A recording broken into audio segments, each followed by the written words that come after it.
Hello, I'm J.R. Richardson, and I am here today at the Lincoln County Historic Museum for the Share Your Story project. The Share Your Story project is a project started by the Nebraska Vietnam Veterans Memorial Foundation and Bellevue University as a main sponsor of the Share Your Story project, and the foundation are out here taking stories from Vietnam veterans. And today, since we're out here in historic North Platte, we're visiting with some of the veterans, and we have with us Dave. And Dave, if you could do me a favor and just tell the listening audience a little bit about yourself, maybe when you were born, where you were born, and a little bit about your family growing up. I was born in Fremont, Nebraska, St. Francis Hospital, to Ivan and Shirley Beran. Shortly after I was born, we moved to Omaha, Nebraska. Lived at 5353 North 34th Street in Omaha till I was 12 years old. My dad was a installer and supervisor for Western Electric Company, which was a affiliate of Ma Bell. And my mom at that time was just a housewife. I had two older sisters, Ruth and Sue, and a younger sister, Joan, and in 1963, my younger brother, Tom, was born. Shortly after Tom was born, my dad was transferred out here to North Platte. I was 12 years old then. In Omaha, we attended Holy Angels School, which is no longer there. And out here we started attending St. Patrick's School here in North Platte. I graduated from St. Pat's in May of 1973. I had been working at Howard Johnson's restaurant, and my mom worked at that time at Conley Detley's and truck stop, the restaurant there, as a cashier. And I joined the early enlistment program in the United States Army in February of 1973. Went active on June 23rd, 1973. Went to the MEP station on June 23rd, became active. From there, I went to the airport in Omaha, Epley Airfield. They flew us down to Kansas City, which was quite an experience. We left the Kansas City airport with two drill sergeants. We were given a folding chair and walked out onto the airfield into a prop plane, required to strap our folding chair to the floor, and we were flown to Fort Leonard Wood, Missouri on this airplane. And we were assigned to Alpha 23 for basic training. Alpha 23, best damn company in BCT. Don't ask me why I remember that. It is something that we never forget, I guess. There's two individuals in our unit. One was from Michigan. One was from Mississippi. One was a white guy. One was a black guy. They were both named Charles Ray Lamb. Identical names. The only difference between these two individuals was the first number of their Social Security number. And so, naturally, their drill sergeant, they were in the second platoon, I was in the first platoon. Their drill sergeant called them the twins. So whenever we went anybody, you could always hear this call out, "Where's my twins at? Where's my twins at?" And here comes this black dude and this white dude running up to the drill sergeant. But from there I went to Fort Gordon, Georgia for my advanced training, where I became a 31 mic multi-channel communications expert. I was then stationed to Republic of Korea, 2nd Infantry Division, 122nd Signal Battalion. One of my deals I did there was this is the crew I was with, and this is me. We were working the tank range for It was called High Hungary Range. The reason they called it that was the little kids in the little town across there were running around all the time saying, "I Hungary, I Hungary, I Hungary." And it was a tank range, and we stayed up there for 2.5 months while all the tank units in Korea qualified with their tanks, providing communications to the control unit, or the range control for the tanks. And then later on, while I was still in Korea, we went to a Korean Marine base where we trained in amphibious training training for a beachhead.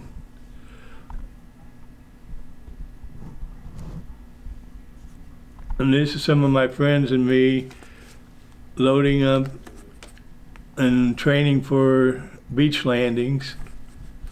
Oh, up. Good. And that's when we're coming into the beach. Very cool. And it was really a lot of fun doing that. From there I went to Fort Lewis, Washington, where I was first assigned to 268 Signal Company, which was a tropostatic company, which we were able to transmit radio signals from San Diego to Washington State with only one relay station, which is quite unusual because it's a long distance. That unit was moved out of Fort Lewis, and some of us were left behind because of a shortage of personnel in the 9th Infantry Division Signal Unit, so we were transferred over to the 9th Signal Battalion. From there I went back to Korea for a second tour, where I was initially stationed at Osan Air Force Base, Site Washington. Later I was stationed at Mangelsan, which was a joint Korean-American base, joint Air Force Army base, where we got to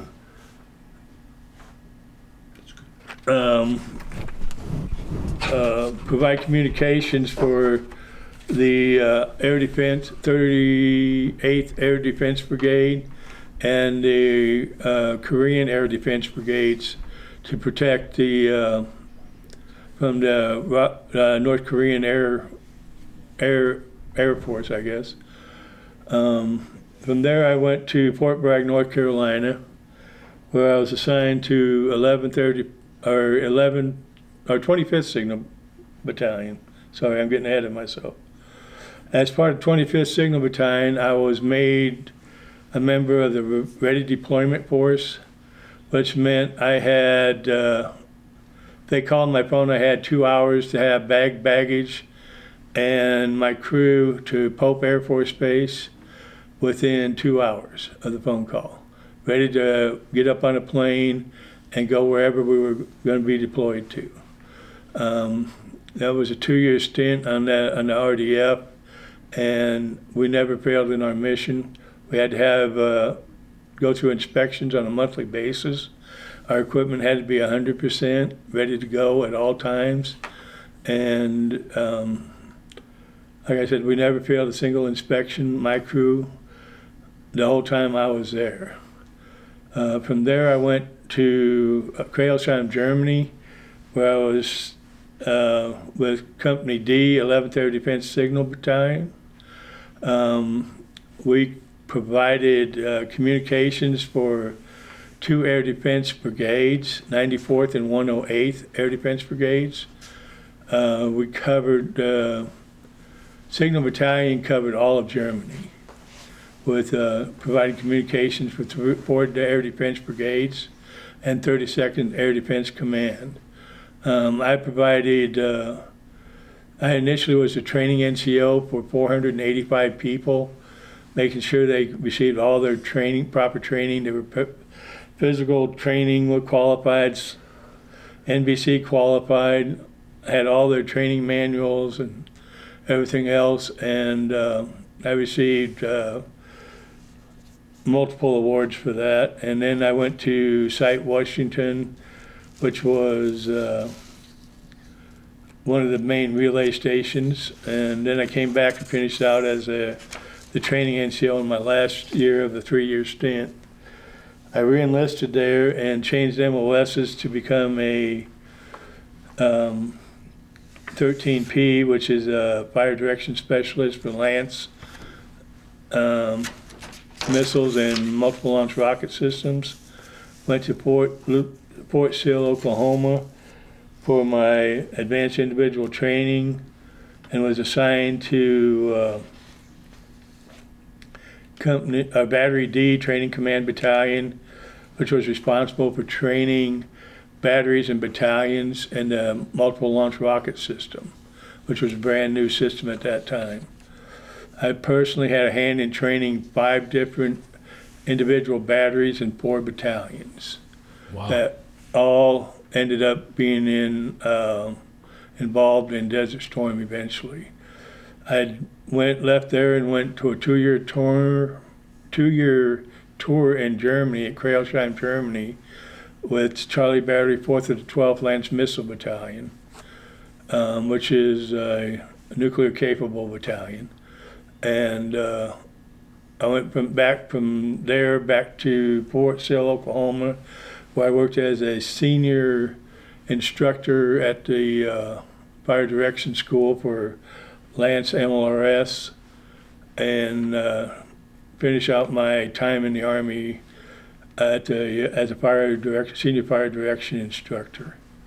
I got out of 1992, August of 1992, and became a over-the-road truck driver, which I did for 30 years before my retirement in 2021. Wow. Were you married when you went in? No, I was single. I was married twice, got divorced three times. I got divorced twice, and my wife of 25 plus years passed away last April. So, out of all your assignments, which one was your most favorite assignment?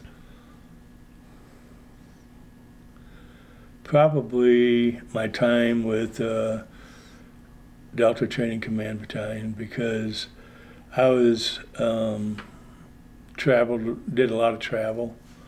We trained units at Fort Hood, Fort Carson, Fort Lewis, went over to Germany twice to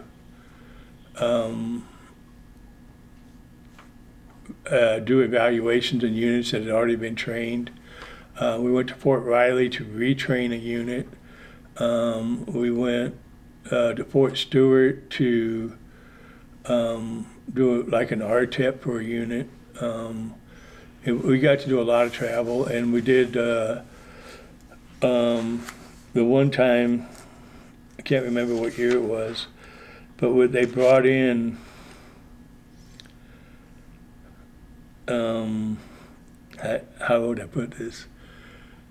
Communist officers and enemy officers, and did a show of force for these officers at Fort Sill, just to show them our capabilities with our equipment, and just to see these guys' eyes go wide with some of our capabilities and what we were able to do with our artillery. And they brought,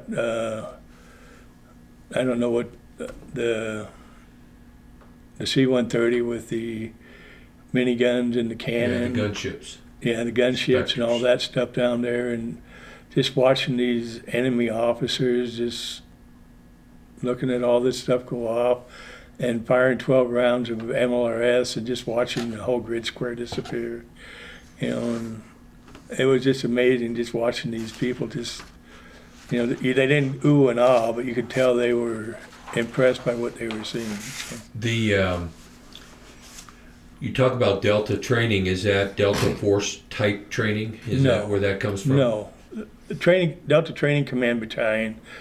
Fort Sill had a training command battalion.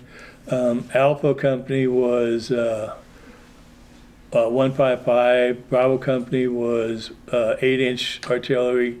Charlie Company was, they trained it was an infantry company, but infantry guys, but they trained the rifle ranges and stuff like that.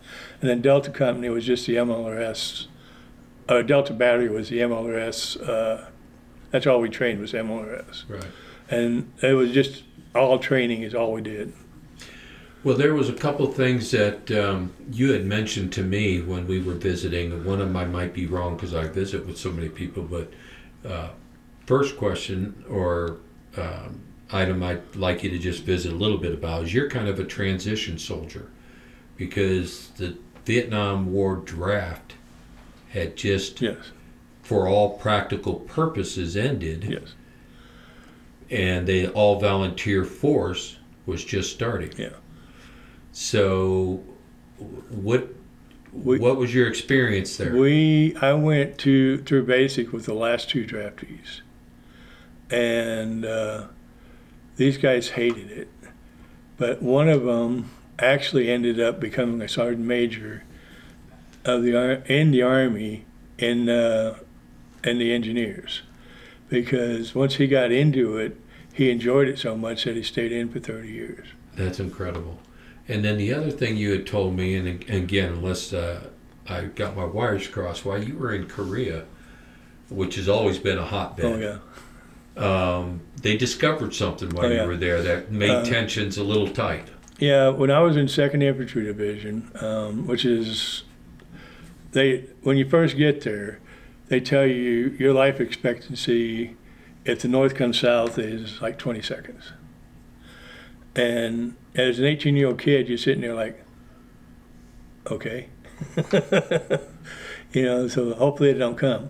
Well, while we were there, they found a tunnel under the DMZ that was wide enough to drive 3 M60 tanks at full speed, side by side, through this tunnel.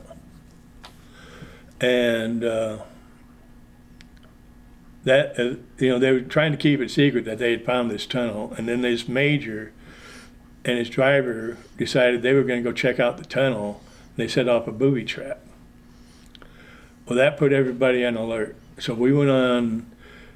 We loaded up all our weapons, all our ammunition. We're sitting in the motor pool, which is on the backside of Camp Casey, which is it's going to take us at least 5 minutes to get to the front gate. And for 72 hours, we sat in the motor pool, eating sea rations, coming by, filling up fuel tanks every couple hours in case we had to leave. And we're sitting there like, if they come, it's going to take 20 seconds and we're going to be dead. So why are we sitting here in the motor pool when we should be moving somewhere? Somewhere where we have a little bit more time. Maybe give us 2 minutes, Yeah, I think a lot of people that might watch these interviews, and it shares why it's so important, is because there's always these little pieces of history that we flew a bomb, dropped a bomb, we've had boo-boos or discovered things or thwarted things that people don't hear about because it's never news if we stop it before it happens. Yeah. So that's I thought that was pretty interesting since I have a son that served out there for 2 different tours. So in Korea, that is. Yeah. So what was the worst day in the Army?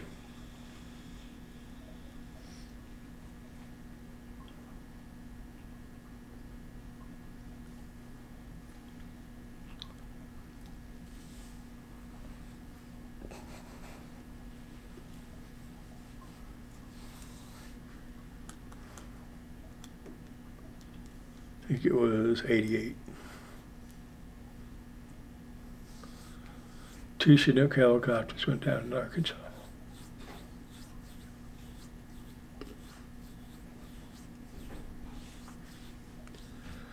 Out of Fort Hood, Texas. I lost 15 friends.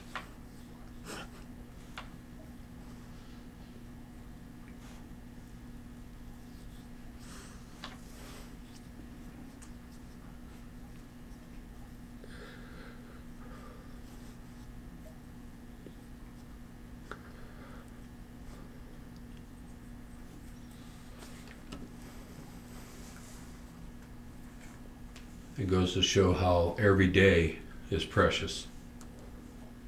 And what our soldiers do is truly a sacrifice for all. I mean, some people think, well, there's nothing going on. It doesn't take all that training and all the things that we do to be prepared. It doesn't take away from the danger. You know, you lose a lot of friends anyway, but losing that many at one time, just, it's hard to explain, you know. And they weren't all enlisted people. There was a captain, 2 lieutenants, and I considered them friends because, you know, I trained them. You know, when we were training that unit, I was with them for 6 weeks. Get to know. Giving them advice, telling them, you know, this is what you need to do. You know, you need to make sure you get this taken care of, you know.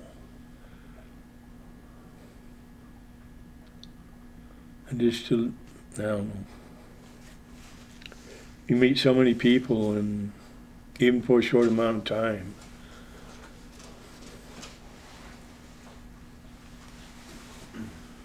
Well, you stayed in. When did you retire? 90?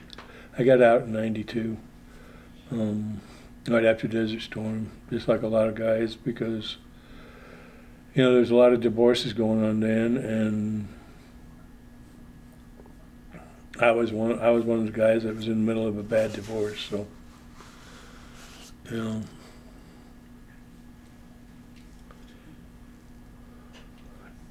So with all your years in the Army, did you feel, I know you went into truck driving for 30 years, Yeah. and we certainly need truck drivers now too, because that's not an easy field. How did the Army prepare you for such a job? Truck drivers are a lonely job. That's, You know, you're by yourself 90% of the time, but, you know, it's a brotherhood too. Not anymore, it's not. But back then it was. You know, and it's just like the Army. Luckily, the company I got with was, you know, Creek Carrier.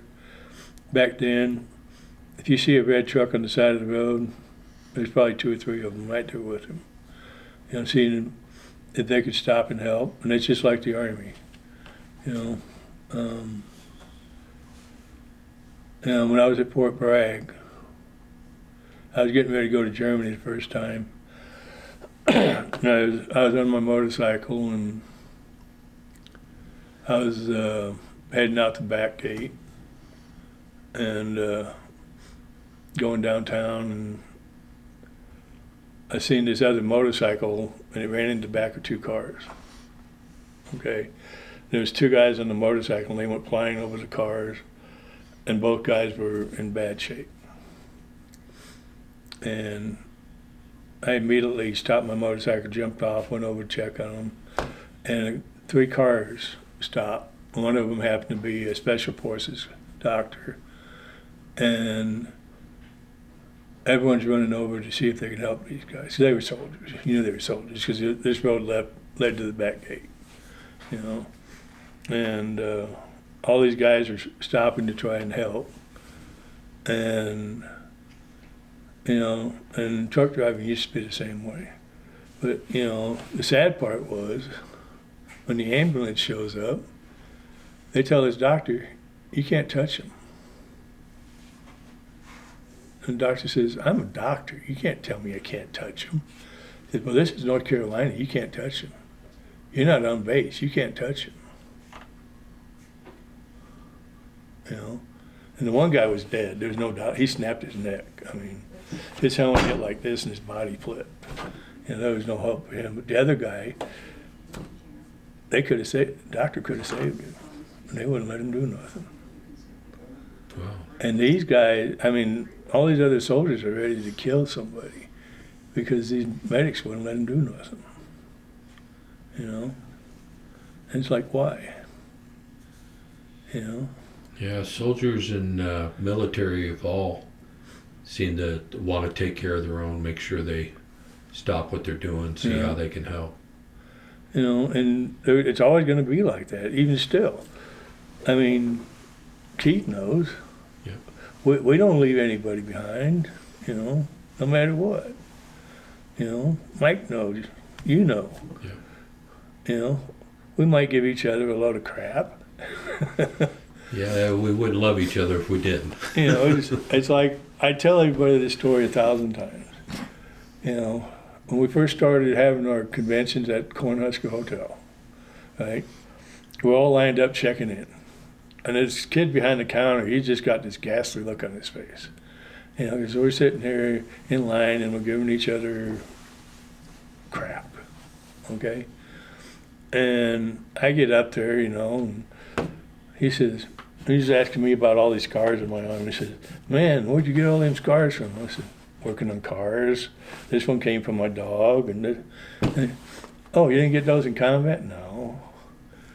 He says, can I ask you a question? I said, what's that? He says, how come you guys hate each other so much? What do you mean? Well, you guys talk to each other like you hate each other. I said, if we didn't talk to each other like that, they would think we're mad at you. If I didn't look at Joe over there, you know Joe. If I didn't look at Joe Smith over there and ask him, is this hotel anything close to your barracks or what?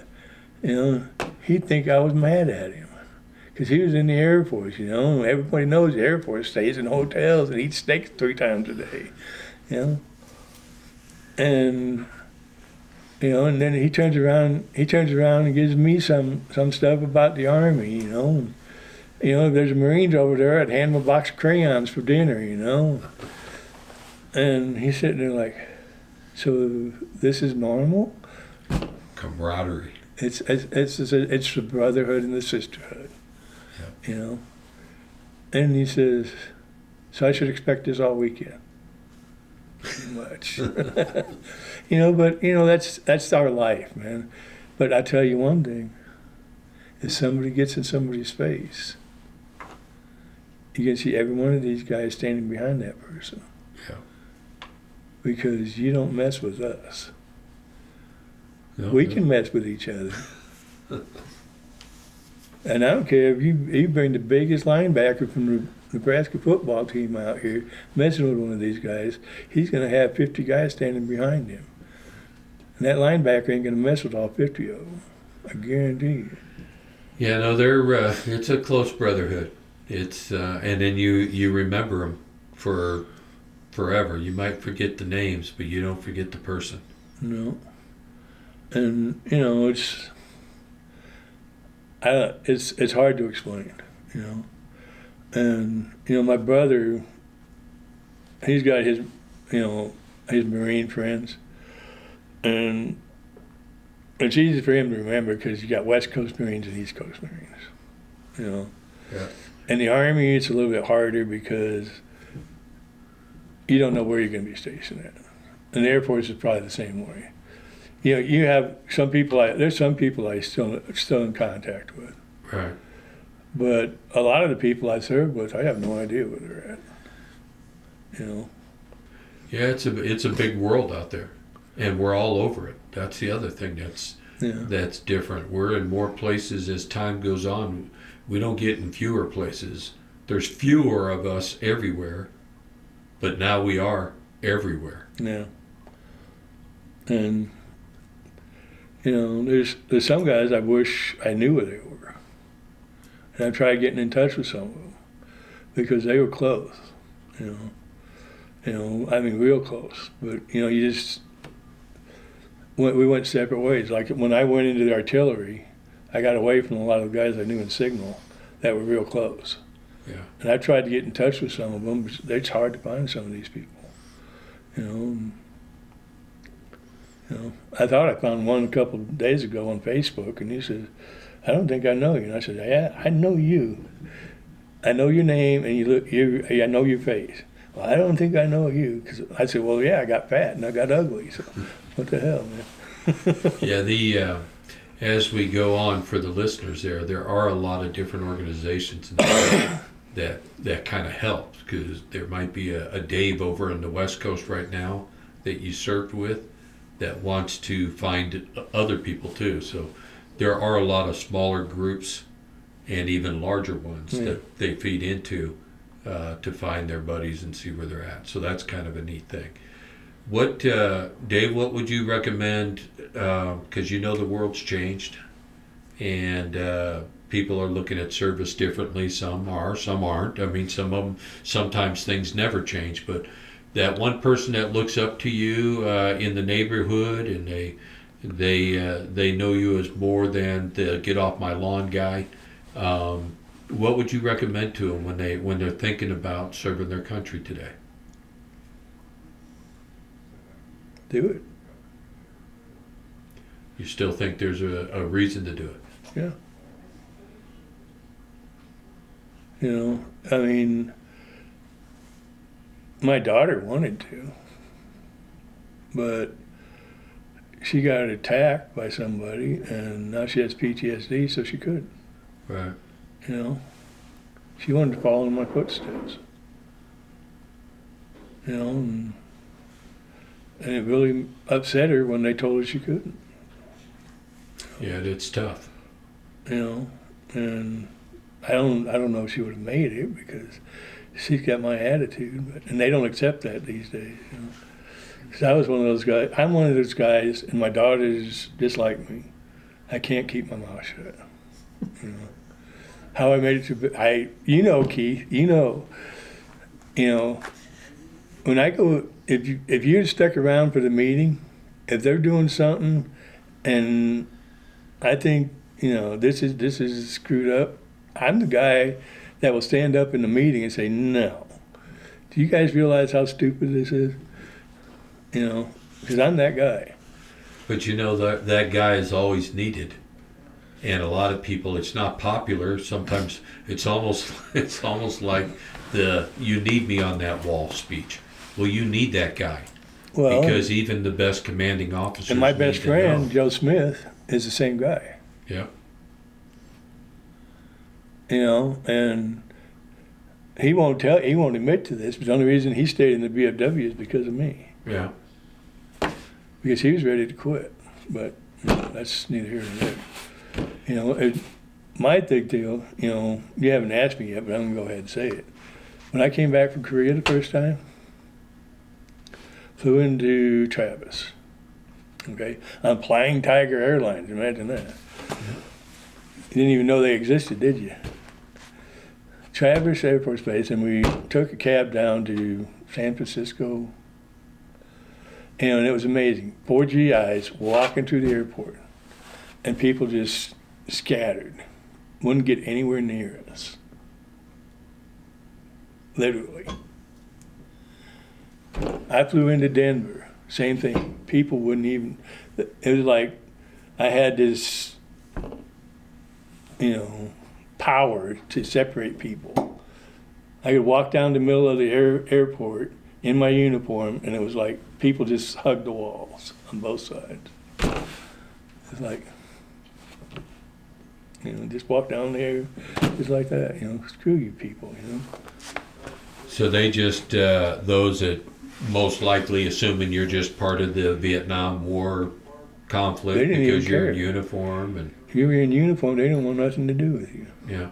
You know, before I went in, I had a girl went to the recruiter and told her I got her pregnant, trying to keep me from going in. I went on a date with her one time. Right. Didn't even have sex. But she told the recruiter I got her pregnant, trying to keep me from going in. It's like, okay. How did that happen? She just didn't want you to have any part of it. You know, it's like, but I'll tell you one thing, my father was never prouder of me in his life. Very neat. How did Mom feel? Mom was proud, but scared. A little nervous. Well, Vietnam War was still going on.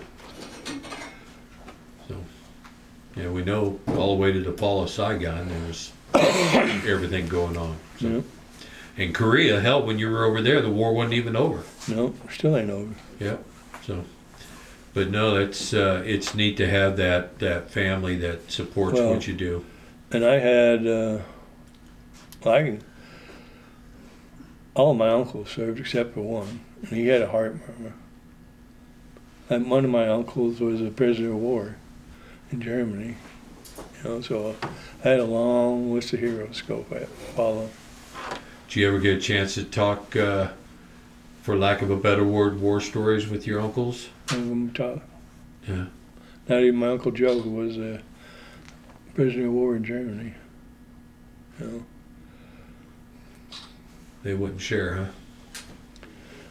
No, they just didn't want to talk about it. My dad's the only one who really talked about it. He was you seen him. Well, You know what his job was? uh-uh. He was a Class 6 NCO for MacArthur. That would be a good job to have. He distributed the booze for MacArthur. And I'll bet you he could get his hands on anything. Yeah, pretty much. Very cool. Well, as we get winding down, is there anything else you'd like to share? And thank you very much for sharing about coming back home. Well, that's all right. Not really. I wouldn't trade my experiences for the world. Met a lot of good people, had a lot of good times. Was able to get my father to my first tour in Germany. My mom and dad came over and we went to the Vatican, which my father was just thrilled to death. And I'm still meeting good people. And look at how much Keith you've traveled. excluded. Yeah. Look how much you've been able to travel. Oh yeah. I mean, you've seen what other people read about in books. Yeah. So very cool. Well, Dave, we very much thank you for your time. We thank you for sharing that which I know is very close to you. We hope that those that get a chance to see this will see that through bad days there are good ones, and that in doing everything over again, you wouldn't change it. And I think that's very admirable, and you did many years to show that. So thank you very much for your service. Thank you.